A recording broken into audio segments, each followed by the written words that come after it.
Welcome to एनजीकॉन online academy. इस lecture में हम ग्रुप टू एलिमेंट्स को डिस्कस करेंगे। So group two elements are also called alkaline earth metals. अगर ग्रुप टू के मेंबर्स की बात करें तो ग्रुप टू में सबसे ऊपर आता है beryllium in period two, then third period से मैग्नीशियम, फोर्थ पीरियड से कैल्शियम, फिफ्थ पीरियड से स्ट्रॉन्शियम, सिक्स्थ पीरियड से बेरियम और सेवेंथ पीरियड से radium. Now all of these metals except beryllium are white in color, and this question was asked in this year NMDCAT exam. Now talking about the electronic configuration, सो सारे के सारे जो elements हैं वो हमारे पास second group के हैं। सो इनके लास्ट शेल की कन्फिग्रेशन सेम होगी, लेकिन हमारे पास लास्ट शेल का नंबर डिफरेंट होगा। सो बेरिलियम हमारे पास सेकंड पीरियड का मेंबर है, सो इसका लास्ट शेल 2 होगा और इसके अंदर 2 इलेक्ट्रॉन्स हैं जो कि s ऑर्बिटल में जाएंगे। इसी तरह मैग्नीशियम पीरियड 3 का मेंबर है, so it's configuration is 3s2, calcium is 4s2, strontium is 5s2, barium is 6s2 and radium is 7s2. Now talking about their radius, so we already know कि down the group हमारे पास due to increase in number of shells radius increase करेगा, therefore the radius of these elements increases down the group. So radium has highest radius and beryllium is smallest in size. Now talking about the trend of their ionization energy, so down the group size increase होगा। so अगर size increase होगा तो last shell के electron को निकालना आसान होगा। therefore down the group ionization energy decreases up till radium. So radium has minimum ionization energy and beryllium has maximum ionization energy in the group. Now talking about the trends of electronegativity, so we know that down the group we move away from fluorine. So down the group size increases, therefore electronegativity decreases. So beryllium is most electronegative in the group and radium is the least electronegative element in the group. अगर मैं melting और boiling point की बात करूं तो down the group हमारे पास size increase होगा, जिसकी वजह से बॉन्डिंग वीक हो जाएगी। तो हमारे पास down the group melting and boiling point will decrease, लेकिन जहाँ पर एक हमारे पास एक्सेप्शन है। सो बेरिलियम की मैग्नीशियम से बॉइलिंग और मेल्टिंग पॉइंट ज़्यादा है, लेकिन जहाँ पर एक्सेप्शन है मैग्नीशियम का मेल्टिंग बॉइलिंग पॉइंट बेरिलियम और कैल्शियम दोनों से कम है। देन हमारे पास कैल्शियम से नीचे हमारे पास बॉइलिंग पॉइंट रेगुलरली डिक्रीज करेगा। So let's see the reactions of group 2 elements. So first reaction is their reaction with water. Now water के साथ 3 different trends हैं। अगर हम बेरिलियम की बात करें तो beryllium does not react with water. Even अगर हम water को बहुत strongly heat करेंगे तब भी ये react नहीं करता due to very less electropositive character.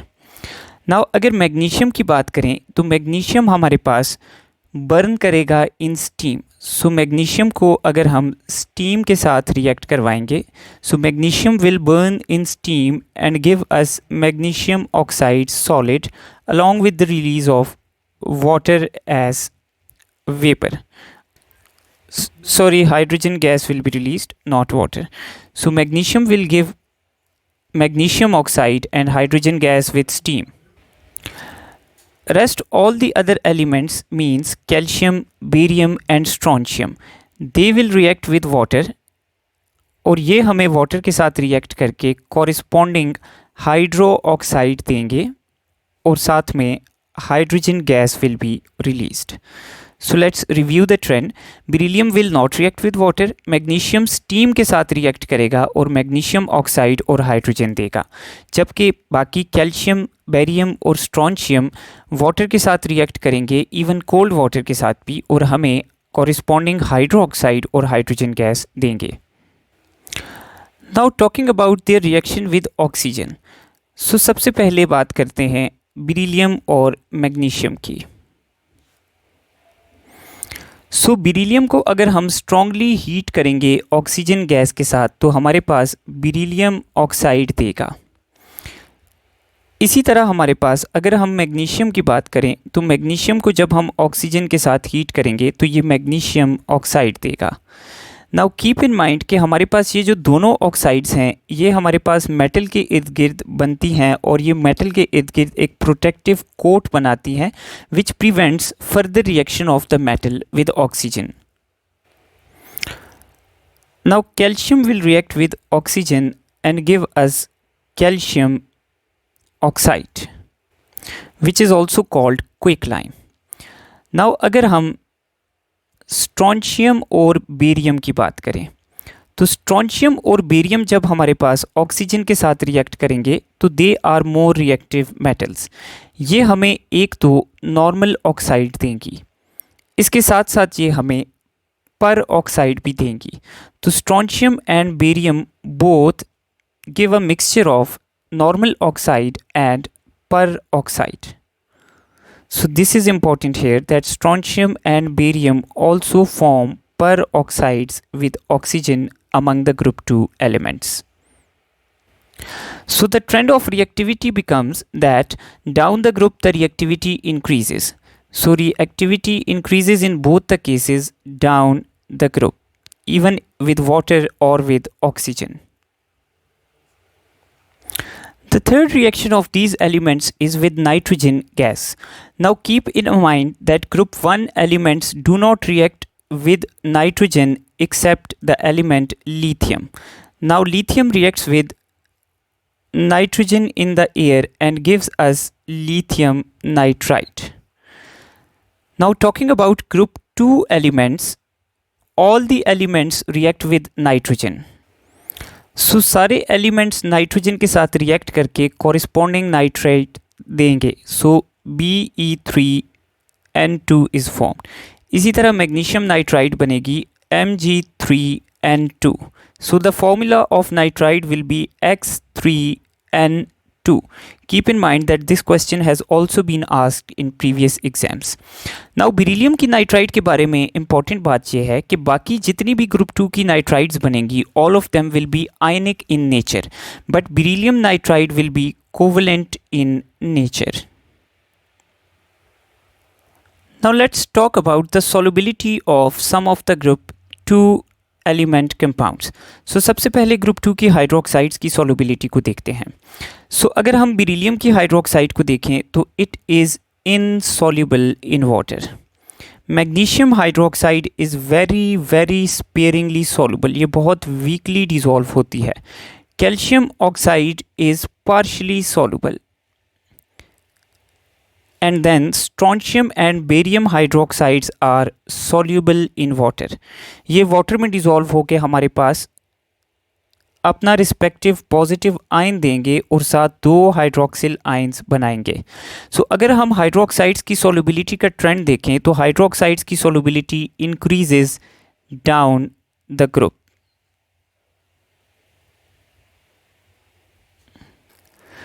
So a question came from this topic in NUMS. So इस टॉपिक से नम्स में क्वेश्चन आया था, although it was a bit confusing. उसमें क्वेश्चन डायरेक्ट हाइड्रोक्साइड से नहीं आया था, उसमें क्वेश्चन इस तरह था कि the solubility of group 2 metals. So group 2 metals की solubility down the group increase करेगी, क्योंकि down the group हमारे पास water के अंदर dissolve होके ये hydroxide ही बनाते हैं। तो group 2 metals या group 2 hydroxides की solubility का same ही trend होगा। Now talking about the solubility of sulfates.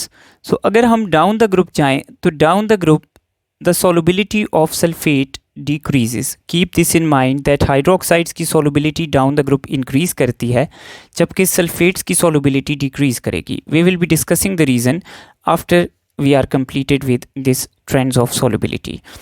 Now beryllium, magnesium और calcium की sulfates usually water में dissolve हो जाती हैं if they are in hydrated form, and strontium and barium sulfates are almost insoluble in water. Now talking about the solubility of carbonates, so group 2 की carbonates की solubility down the group again sulfates की तरह decrease करेगी। Now beryllium and magnesium carbonate are very sparingly soluble, जबकि नीचे वाली जो हमारे पास carbonates हैं they are almost insoluble in water. Now we wonder कि वाई इज़ दैट कि हाइड्रोक्साइड्स डाउन द ग्रुप ज़्यादा सॉल्युबल होंगी जबकि कार्बोनेट्स और sulphates down the group less soluble होंगी। उसकी वजह यह है कि सपोज़ कि मेरे पास कोई भी सॉल्ट है, उसमें दो आयंस होंगे, एक पॉजिटिव आयन और एक नेगेटिव आयन। सो अगर हम किसी भी सॉल्ट की सीरीज़ को ले लें, चाहे वो हाइड्रोक्साइड्स हैं या कार्बोनेट्स हैं, सो उनमें ट्रेंड ये होगा कि नेगेटिव आयन का साइज़ कांस्टेंट रहेगा क्योंकि नेगेटिव आयन सेम रहेगा। लाइक अगर मैं कार्बोनेट्स की बात करूं तो बेरिलियम कार्बोनेट में भी नेगेटिव आयन कार्बोनेट है, so it will remain the same, और बेरियम कार्बोनेट में भी नेगेटिव आयन कार्बोनेट है, so it will remain the same. The only thing that changes down the group in a certain salt is the size of positive ion. So हमारे पास नीचे जाके positive ion का size जो है वो increase होगा, negative ion constant रहेगा। Now what will happen? So suppose कि मैंने एक ऊपर वाले एलिमेंट का सॉल्ट वाटर में डिज़ोल्व किया, तो ये मुझे दो आयंस देगा, एक पॉजिटिव और एक नेगेटिव। नेगेटिव की साइज़ को हम कंसिडर इसलिए नहीं करेंगे कि नेगेटिव आयन दोनों सॉल्ट्स में बिल्कुल सेम होगा। और सपोज़ मैंने ग्रुप में नीचे वाले मेंबर का अगर सॉल्ट डिज़ोल्व किया तो मुझे बड़े साइज़ का पॉजिटिव आयन मिलेगा और negative ion will again be of same size. Now here we have two important factors. सबसे पहले हमारे पास इन आयंस को एक दूसरे से ब्रेक करना है दोनों केसेस में। तो इन आयंस को एक दूसरे से ब्रेक करने के लिए हमें एनर्जी रिक्वायर्ड होगी।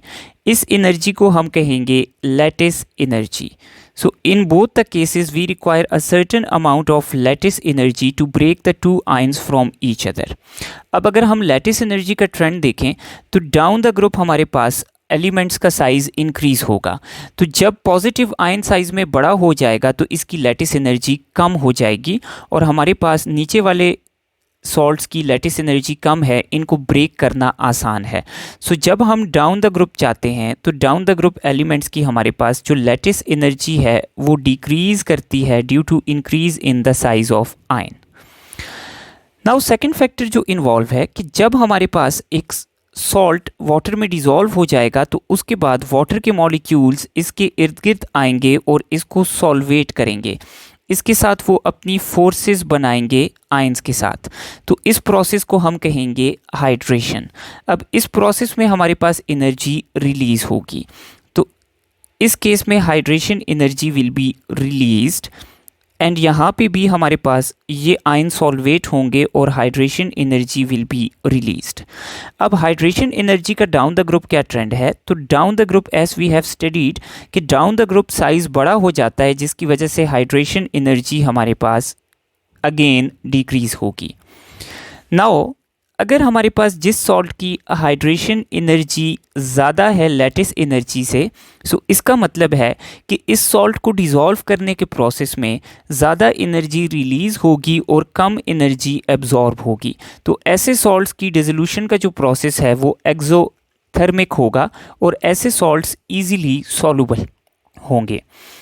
जबकि अगर हम हाइड्रेशन एनर्जी और लैटिस एनर्जी की बात करें तो अगर हाइड्रेशन एनर्जी हमारे पास कम होगी और लैटिस एनर्जी हमारे पास ज़्यादा होगी, सो इस केस में हमें ज़्यादा फोर्स रिक्वायर्ड है सॉल्ट्स को ब्रेक करने के लिए और कम एनर्जी हमारे पास सॉल्ट में रिलीज़ होगी। सो अगर हाइड्रेशन एनर्जी कम है और लैटिस एनर्जी ज़्यादा है, सो उस केस में हमारे पास एनर्जी ओवरऑल रिक्वायर्ड होगी और ऐसे सॉल्ट्स की डिसोल्यूशन प्रोसेस एंडोथर्मिक होगा।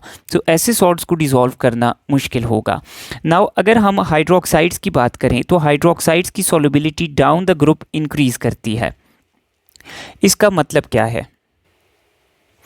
इसका मतलब ये है कि डाउन द ग्रुप तो ट्रेंड ये है कि हाइड्रेशन एनर्जी भी डिक्रीज़ होगी और लैटिस एनर्जी भी डिक्रीज़ होगी। लेकिन हमारे पास हाइड्रेशन एनर्जी में जो डिक्रीज़ आएगी वो कम होगी और लैटिस एनर्जी में जो डिक्रीज़ आएगी वो ज़्यादा होगी। देयरफॉर लैटिस एनर्जी ज़्यादा लो होगी और हाइड्रेशन एनर्जी कम लो होगी। So overall hydration energy will be greater than lattice energy and the solution process increases down the group. अब अगर हम सल्फेट्स और कार्बोनेट्स की बात करें तो सल्फेट्स और कार्बोनेट्स के केस में भी हाइड्रेशन एनर्जी और लैटिस एनर्जी दोनों डिक्रीज़ करती हैं, लेकिन सल्फेट्स और कार्बोनेट्स के केस में due to larger size hydration energy ज़्यादा डिक्रीज़ करती है in comparison to lattice energy. Therefore हमारे पास हाइड्रेशन एनर्जी के ज़्यादा डिक्रीज़ करने की वजह से lattice energy will be greater than hydration energy, और इनमें डाउन द ग्रुप जाते जाते हमारे पास सोल्यूशन प्रोसेस जो है वो एंडोथर्मिक की तरफ जाएगा और डिसोल्यूशन मुश्किल हो जाएगी। Now we discuss the thermal stability of group 2 salts. So सबसे पहले ग्रुप 2 की नाइट्रेट्स की थर्मल स्टेबिलिटी डिस्कस करें तो all of the nitrates of group 2 elements decompose on heating. अब इनकी डिकम्पोजिशन का ट्रेंड ये है कि हमारे पास नाइट्रेट होगी MnO3 होल ट्वाइस फिशन में। सो जब हम इनको हीट देंगे तो हमारे पास इनकी नाइट्रेट डिकम्पोज हो जाएगी इनटू मेटल ऑक्साइड, साथ में हमें नाइट्रोजन डाइऑक्साइड गैस मिलेगी और साथ में ऑक्सीजन गैस मिलेगी। नाउ कीप इन माइंड कि यही हमारे पास इसी तरह ग्रुप 1 में लिथियम की नाइट्रेट भी डिकम्पोज करती है।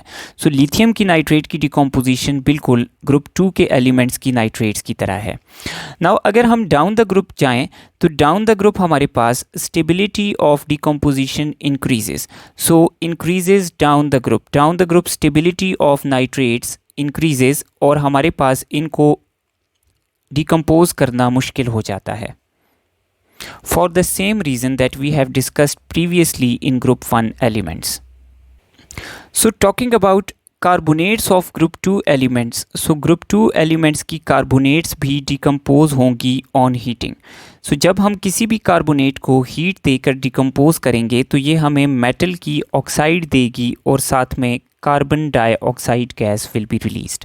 नाउ अगेन कार्बोनेट्स को डाउन द ग्रुप डिकम्पोज करना मुश्किल हो जाता है, so their stability increases down the group for the same reason that we have discussed previously. Now we discuss anomalous behaviour of beryllium. हमने ये पहले भी डिस्कस किया था कि जो ग्रुप का सबसे टॉप वाला एलिमेंट होगा वो due to its small size बाकी मेंबर से थोड़ा सा डिफरेंट बिहेवियर शो करेगा। सो ग्रुप 1 में लिथियम एनॉमलस बिहेवियर शो करेगा और ग्रुप 2 में beryllium. So let's discuss the some of anomalous behaviour of beryllium. ये कैसे डिफर करता है हमारे पास ग्रुप 2 के एलिमेंट्स में। पहले तो सबसे पहले ये हमारे पास पूरे एलिमेंट में लाइटेस्ट एलिमेंट है क्योंकि इसका एटॉमिक मास पूरे ग्रुप में सबसे कम है। देन हमारे पास इसका मेल्टिंग बॉइलिंग पॉइंट सबसे ज़्यादा हाई है due to its smaller size. Then हमारे पास अगर एयर की बात करें तो यूजली हमारे पास ये एयर के साथ ड्राई एयर के साथ रिएक्ट नहीं करता अनलाइक द अदर एलिमेंट्स। सो ये एयर में एक्सपोजर से टार्निश नहीं होगा जिस तरह या तो ग्रुप 1 के या तो ग्रुप 2 के नीचे वाले एलिमेंट्स रिएक्ट कर जाते हैं। देन अगर हम इसके वाटर के साथ रिएक्शन की बात कराएं तो वाटर के साथ भी बेरिलियम हमारे पास रिएक्ट नहीं करता। नाउ अगर हम बेरिलियम की ऑक्साइड की बात करें तो बेरिलियम की ऑक्साइड एम्फोटेरिक होगी,